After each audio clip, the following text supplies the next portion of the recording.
우리 신실하신 하나님 앞에 박수로 영광을 올려드리겠습니다. 아멘. 예, 주님의 신실하심을 찬양합니다. 아멘. 주님이 반드시 우리를 가장 좋은 길로 인도해 주실 줄로 믿습니다.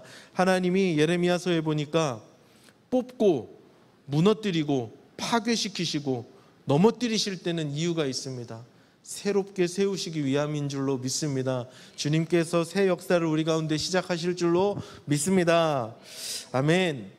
리그 오브 레전드 요한 세 번째 시간이고 마지막 시간이에요. 예, 오늘은 사랑의 행진이라는 조금 촌스러운 제목으로 여러분들과 은혜 나누길 원합니다. 요한 할아버지는 사랑의 사도라는 별명이 있어요.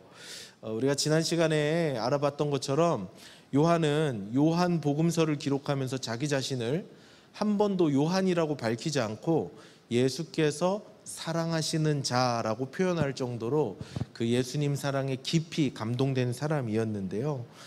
그래서 이 요한 사도가 요한복음 외에 기록한 다른 성경들에도 보면 이 사랑에 대한 이야기가 굉장히 많이 등장하는 것을 알 수 있습니다. 이 요한은 오늘 성경 요한 1서도 기록했다고 알려져 있는데요.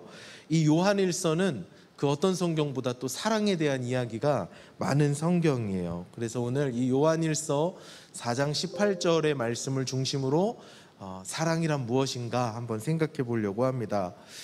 오늘날은요, 참 이 거룩한 단어 사랑이라는 단어가 많이 오염이 되어 있는 것 같아요. 많이 오염된 단어 중에 하나입니다. 오늘날 우리에게 통용되는 이 사랑이라는 말의 의미는 진짜 사랑이 가지고 있는 그 참 의미보다 왜곡되고 아니면 부분적이고 조금은 변질된 이미지로 다가오는 것이 사실인 것 같아요. 여러분, 사랑이라고 할 때 여러분 뭐가 탁 떠오르세요? 사랑이라고 할 때 뭐가 제일 먼저 생각나세요? 드라마에 나오는 잘생기고 예쁜 남녀 주인공 생각나요? 로맨틱한 영화에서 봤던 그 사랑 생각납니까? 옆에 남자 고등학교 여자 고등학교 다니는 그 소년 소녀가 생각나세요? 가요에서 들었던 이별 노래 이런 거 생각난다면 그건 사랑의 부분적인 모습일 뿐이에요. 그런 거는 남녀 간의 로맨스적인 사랑은 그것도 사랑의 한 부분입니다만 완전하지 않아요. 그건 부분이고 아주 본질적인 모습이라고는 할 수 없습니다. 이 요한은 요한 공동체라고 알려진 이름 모를 한 공동체의 편지를 쓰면서 요한일서 편지를 쓰면서 사랑에 대해서 이야기를 하는데요. 특별히 형제를 사랑할 것을 이야기하고 있습니다. 오늘 본문의 말씀을 한 번 더 읽어볼까요? 오늘 본문의 말씀 4장 18절인데요. 시작. 자녀들아, 우리가 말과 혀로만 사랑하지 말고 행함과 진실함으로 하자. 자, 요한이 뭐라고 말하냐면 말로 하는 사랑은 사랑이 아니라는 거예요. 그건 진실한 사랑이 아니더라는 것이죠. 말로는 사랑한다고 말할 수 있습니다. 말로는 사랑의 세레나데를 얼마든지 부를 수 있고 우리 공동체 안에서도 말로는 사랑합니다, 축복합니다, 뭐 손을 뻗고 부르고 뭐 할 수 있다는 거예요. 그런데 그것은 사랑의 부분적인 모습일 뿐 진실한 본질적인 모습은 아니라고 가르치고 있어요. 그럼 진짜 사랑은 뭔가? 행함이 있어야 하고 진실한 사랑이어야 한다고 말하고 있어요. 행함과 진실함, 앞글자만 따서 행진. 그래서 오늘 설교의 제목이 사랑의 행진입니다. 자, 우리는 어떻게 사랑의 행진을 할 수 있을까요? 행함과 진실함으로 사랑하는 건 무엇일까요? 감사하게도 요한이 우리에게 가르쳐주고 있는데요. 자, 사랑의 행진 첫 번째 방법은 이것입니다. 한번 같이 읽어보겠습니다. 시작. 형제를 미워하지 않는 것. 본문 오늘 읽진 않았지만 본문 15절의 말씀을 또 함께 읽습니다. 시작. 그 형제를 미워하는 자마다 살인하는 자니 살인하는 자마다 영생이 그 속에 거하지 아니하는 것을 너희가 아는 바라. 자, 요한 사도는 우리에게 형제를 미워하지 않는 것이 사랑의 행진, 행함과 진실함으로 하는 사랑이다라고 가르쳐주고 있어요. 여러분, 형제를 미워하지 않는다는 것은 자매는 미워해도 된다 이런 말이 아닌 건 너무 잘 아시죠? 여기서 말하는 형제는 예수 그리스도 안에서 하나 된 우리 TIC 공동체 안에 있는 나와 또래거나 후배거나 선배거나 선생님이거나 우리 TIC 교회 울타리 안에 있는 모든 형제들을 지칭하는 단어입니다. 다 아시죠? 자, 형제를 미워하지 않는 것은 소극적인 사랑이에요. 이건 적극적인 사랑은 아니고 사랑의 엔트리 레벨, 시작 단계, 사랑의 최소한이라고 할 수 있습니다. 사랑의 최소한 바텀 라인, 밑바닥, 기본 커트라인이 형제를 미워하지 않는 거예요. 여러분은 미워하는 형제가 있습니까? 우리 TIC 안에도 불편한 것보다 조금 더 넘어서서 저 사람하고는 밥도 먹기 싫어, 저 사람하고는 얘기도 하기 싫어 하는 그런 친구가 있습니까? 그러면 안 되는 거예요. 그거는 하나님이 가르쳐 주시는 사랑의 행진이 아닌 것입니다. 미워하는 마음을 없애달라고 기도해야 돼요. 그걸 놔두고 방치하면 안 됩니다. 그건 사탄 마귀가 좋아하는 마음이고, 내가 저 형제를 향해서 상처를 받을 수 있습니다. 서로 상처를 주고받을 수 있어요. 그래서 저 형제가 잠깐 미워질 수 있습니다. 저 형제를 향해서 잠깐 미운 마음을 품을 수 있어요. 그런데 해가 지기 전에 그 마음을 해결하시기를 축복합니다. 하나님께 기도하는 거예요. 정직하게. 하나님, 저는 틱돌이가 너무 싫습니다. 하나님, 저는 저 틱순이가 너무 싫습니다. 고백하고, 그치만 하나님, 이 미워하는 마음 십자가에 못 박습니다. 내 마음을 사랑으로 채워주십시오. 하나님께 기도하는 것이죠. 여러분, 미워하면 안 됩니다. 적어도 우리 TIC 공동체 안에는 미워하는 사람이 있으면 안 됩니다. 조금 가슴 아픈 일을 당할 수 있어요. 죄인들끼리 모였으니까. 그래도 속히 용서하고 사랑의 자리로 나아가야 하는 것입니다. 형제를 왜 미워하면 안 되는가? 요한 사도는 형제를 미워하는 게 살인하는 거라 그래요. 형제를 미워하는 것 이꼴 사람을 죽이는 일이라고 말하고 있어요. 여러분, 조금 황당하죠? 아니, 내가 그 사람한테 돌을 던졌습니까? 아니, 내가 그 사람한테 뭐 해코지를 했나요? 내 마음속으로 형제를 미워하는 게 뭐 좀 어떻다고 그걸 살인이라고까지 이야기합니까? 이거 좀 과한 주장 아닙니까? 요한이 이렇게 과격하게 말하는 데는 근거가 있어요. 요한이 확실히 기대고 있는 어떤 근거, 권위가 있는데 예수님이 이런 말씀을 하셨거든요. 그러니까 요한 사도는 예수님의 그 가르침을 받고 그 가르침에 의존해서, 그 가르침에 기대서 미워하면 살인이다라고까지 말하고 있는데, 그렇다면 예수님 무슨 말씀하셨는가? 마태복음 6장 21절 22절이에요. 자, 계신 곳에서 크게 읽습니다. 시작. 옛사람에게 말한 바 살인하지 말라.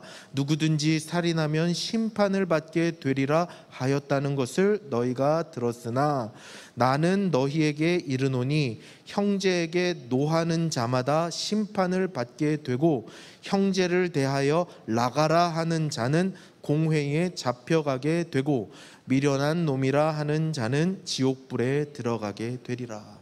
여기서 나가라고 하는 말은 옛날 욕이었대요. 자, 예수님이 형제 사랑에 대해서 가르치실 때 굉장히 적극적으로 가르치셨어요. 원색적인 단어로 말씀하셨습니다. 형제한테 야, 이 미련한 녀석아, 사실 우리 사이엔 이건 욕도 아니죠. 야, 이 미련한 놈아 라고 욕하면 그 사람 지옥 간대요. 예수님이 이렇게까지 가르치셨어요. 그러니까 이 가르침을 기억하고 있던 요한은 요한일서의 수신자들에게 미워하는 것은 살인이다 라고까지 이야기하고 있는 거예요. 여러분, 조금 생각해 보면요, 왜 미워하는 마음이 살인일까? 이게 깨달아집니다. 아주 쉽게 이해가 돼요. 사람을 미워하는 것은요, 그 사람의 영혼을 죽이는 일이기 때문에 그래요. 더 나아가 한 사람을 향한 증오와 미움은 그 사람의 육체까지도 파괴할 수 있어요. 얼마나 많은 유명한 사람들이 악성 댓글에 시달려서 삶을 포기합니까? 나는 생각 없이 그냥 한마디 적은 거, 그것 때문에 영혼 깊은 곳에 화살이 박혀서, 독침이 박혀서 해결되지 않아서 죽음으로까지 치닫습니까? 한 사람을 미워하는 것, 그 사람의 영혼을 죽이는 일이에요. 그래서 사랑의 행진은 형제를 미워하지 않는 것으로부터 출발합니다. 사랑하는 TIC 친구들, 우리는 그 누구도 미워하지 않기를 바랍니다. 특별히 우리 TIC 형제 자매 가운데 미워하는 사람 없기를 주님의 이름으로 축복합니다. 미움은 더러운 거예요. 내 마음에 담아두지 마세요. 미움은 더러운 겁니다. 내 마음에 담아두면 내 마음이 더러워지는 거니까 나의 이 존귀한 마음 가운데 미움 따위 담아두면 안 돼요. 혹시 훅 들어왔다면 오늘 밤 해가 지기 전에 그 미움을 풀고 잠을 잘 수 있기를 바랍니다. 자, 두 번째 사랑의 행진은 무엇이라고 가르치는가? 이것입니다. 같이 읽죠. 시작. 재물을 나누어 주는 것. 본문 17절입니다. 17절의 말씀 시작. 누가 이 세상의 재물을 가지고 형제의 궁핍함을 보고도 도와줄 마음을 닫으면 하나님의 사랑이 어찌 그 속에 거하겠느냐. 요한 사도가 행함과 진실함의 사랑 두 번째 가르쳐 주는 것은 내 돈을 나눠주라는 거예요. 세상의 재물, 원색적으로 말하겠습니다. 돈, 캐시, 돈을 가지고 형제의 궁핍함을 돌보지 않으면 하나님 사랑이 없다고 말해요.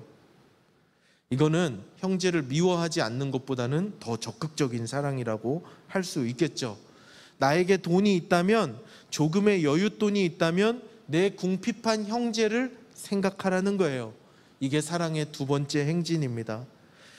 내가 벌어서 내가 쓴다. 내가 땀 흘리면서 벌었으니까 내가 고생해서 번 돈 내 마음껏 누리며 산다. 100만 원짜리 200만 원짜리 신발 플렉스 하면서 신는다라고 말하는 오늘날 이 사회의 이 정신은 아름다운 건 아니에요.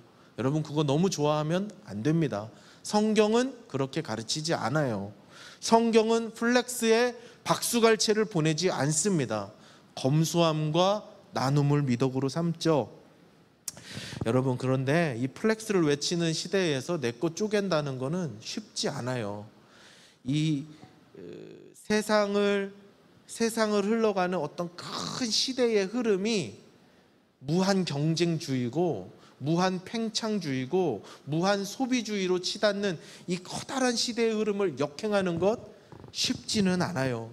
그래도 감사한 건 우리가 성경을 펴면 이런 귀한 말씀들이 들리니 참 감사한 것이죠.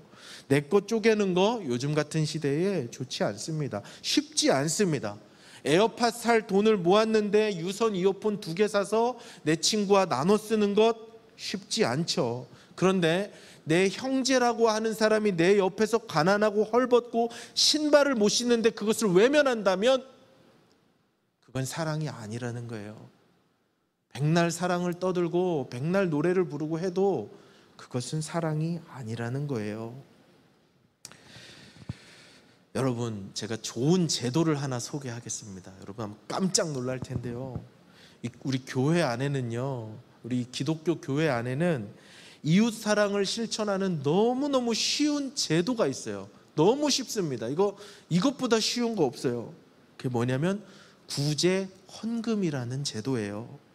구원할 구자에 건널 제자를 쓴대요. 그래서 어려운 지경에 처해 있는 사람에게 사람을 구하여 낸다는 의미의 그런 헌금이에요. 구제 헌금.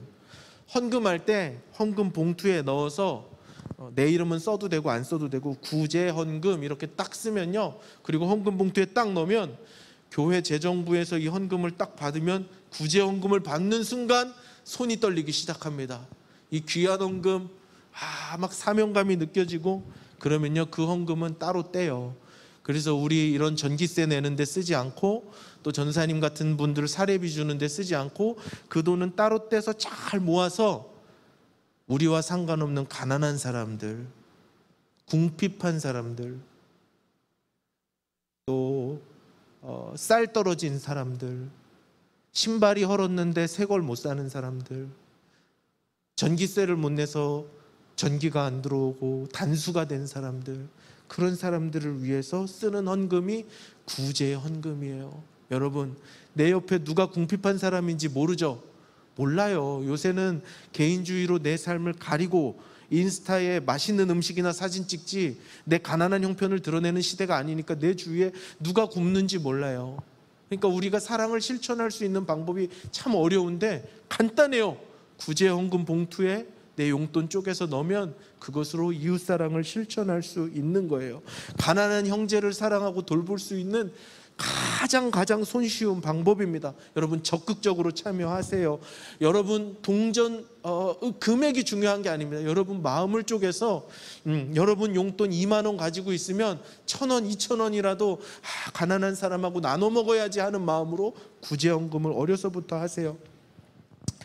2019년 12월 달에 전도사님이 청년부를 섬기고 있었는데 어떻게 이웃을 사랑할까? 우리 맨날 뭐 노래는 하고 또 전도사님 같은 사람 맨날 뭐 설교에서 이웃을 사랑하자고 떠들어대고 하는데 도저히 이웃을 사랑하는 방법을 모르겠어요. 그래서 어떻게 할까 하다가 좋다. 일일 찻집을 해서 돈을 벌자 이랬어요. 그리고 그 돈을 벌어서 우리 가난한 사람들 주자. 그래서 일일 찻집을 계획해서 저 행정동이라고 부르나요? 엘리베이터 9층에다 카페를 차려놓고 하루 할 줄도 모르는 커피를 만들고 또 마트 가서 간식을 사오고 공연을 준비하고 교회에 어른들 모셔놓고 차를 팔아서 하루 종일 땀을 흘리고 발이 붓고 종아리가 아픈데도 우리 그 일을 했어요. 다 끝나고 나니까 청년 리더 언니 오빠들이 많이 지쳤어요. 12월이었기 때문에 1년 내내 달려왔고 또 연말인데도 그 큰 어떤 육신의 어떤 어려움이 있는 그 힘든 행사를 치르고 나니까 지쳤더라고요. 눈빛을 보니까 지쳤어요. 괜히 했다 하는 그런 눈빛이 읽혀지기도 하고 그런 얘기를 했어요. 여러분 우리가 오늘 힘든 거 하나 더 들고 종아리가 아프고 마트를 갔다 오고 땀을 흘리고 귀찮은 일을 하고 설거지를 하고 이것을 통해서 우리는 이웃 사랑을 실천한 것입니다. 하나님 사랑하고 이웃 사랑하는 게 기독교인의 당연한 도리인데 이웃 사랑 거의 안 하잖아요. 그렇게라도 한번 내 노동력으로 내 이웃을 섬기는 거예요. 다시 리더들의 눈빛이 초롱초롱 살아나더군요. 여러분 우리도 이런 거 합시다. 연말에 좀 코로나 풀리고 뭔가 좀 우리가 움직일 수 있는 운신의 폭이 좀 넓어지면 우리를 위해서 먹고 마시는 거 말고 우리 TIC 참 잘 먹고 잘 마십니다. 우리 위한 거 말고 우리가 땀 흘리고 우리가 펀드레이징을 해서 우리가 돈을 벌어서 우리가 모금을 해서 얼굴 한번 본 적 없는 사람들을 돕는 일에 우리가 좀 쓰임 받으면 좋겠어요. 우리 TIC가 가난한 사람들을 돌볼 수 있는 방법을 모색해 보면 좋겠습니다. 왜? 그것이 행함과 진실함으로 하는 사랑의 방법이기 때문에 그래요. 이웃을 사랑하는 것, 가난한 형제를 위해서 내 돈을 쪼개는 것, 그것이 사랑의 행진 두 번째 방법이라고 요한은 우리에게 가르쳐 줍니다. 마지막 세 번째 사랑의 행진은 바로 이것인데요. 한번 읽어보죠. 형제를 위해 목숨을 버리는 것. 16절입니다. 시작. 그가 우리를 위하여 목숨을 버리셨으니 우리가 이로써 사랑을 알고 우리도 형제들을 위하여 목숨을 버리는 것이 마땅하니라. 아멘. 이런 설교를 어떻게 해야 될까요? 이런 이야기를 어떻게 해야 될까요? 예수님이 우리를 위해서 목숨을 버리셨어요. 그건 바뀔 수 없는 사실입니다. 예수님이 저와 여러분들을 위해서 목숨을 버리셨다. 이거는 영원히 불변하는 팩트예요. 역사적 사실입니다. 그리고 우리는 예수님의 그 목숨 버리심으로 인해서 사랑을 배웠어요. 사랑을 받았고요. 그렇기 때문에 우리도 형제를 위해서 목숨을 버리는 것이 위대하다라고 말하지 않아요. 그것이 마땅하다, 그것이 당연하다라고 말합니다. 참 여러분, 형제를 미워하는 수준에 있는 사람에게 이 메시지를 어떻게 우리가 받아들일 수 있겠습니까? 우리 같은 사람이 이 위대한 메시지를 어떻게 받아들일 수가 있겠어요? 이 도전을 어떻게 받을 수 있을까요? 저도 고민을 많이 했어요, 여러분.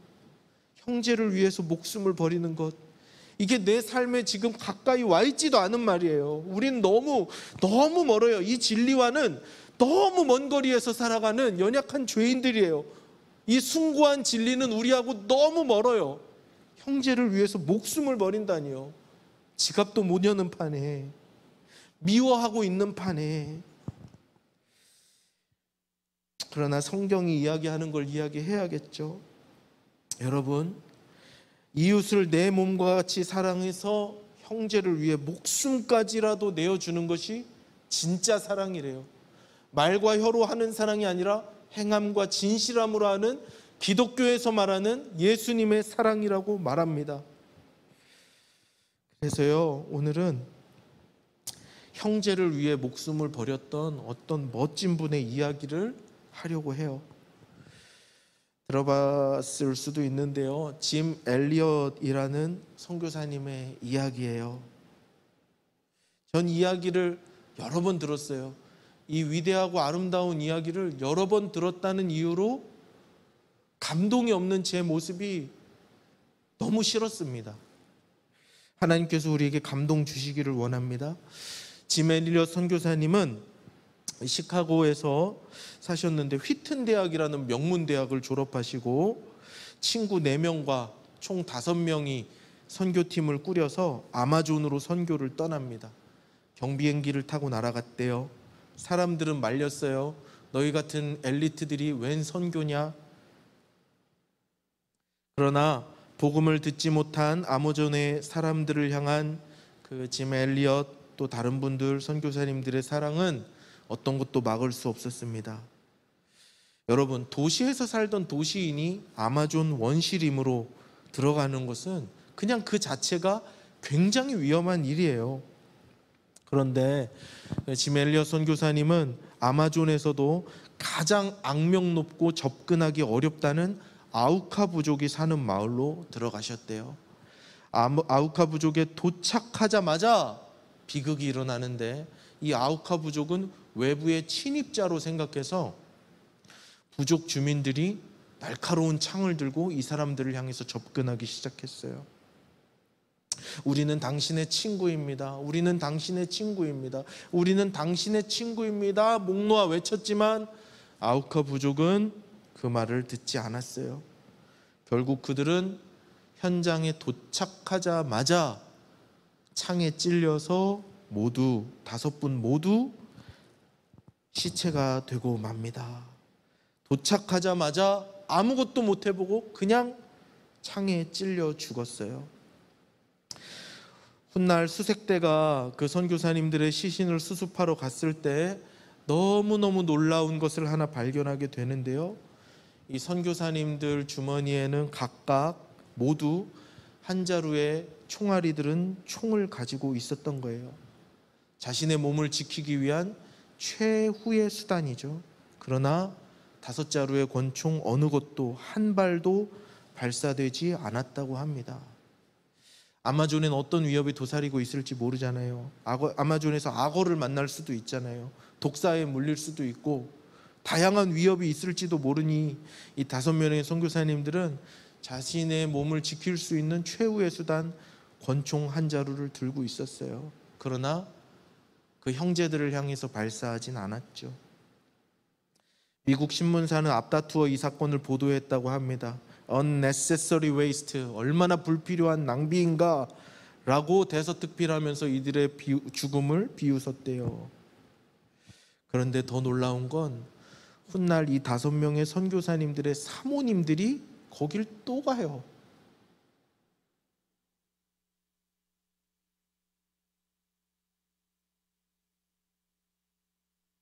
자기의 사랑하는 남편 죽은 그곳을 사모님들이 들어가시는 거예요.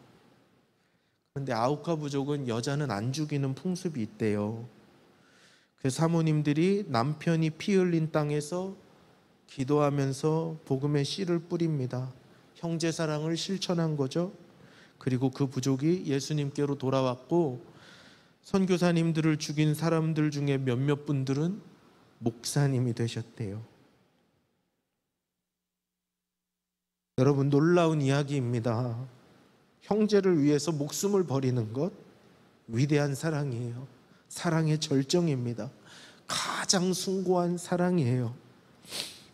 요한복음 15장 12절로 14절의 말씀을 읽는 것으로 우리 말씀을 맺겠습니다.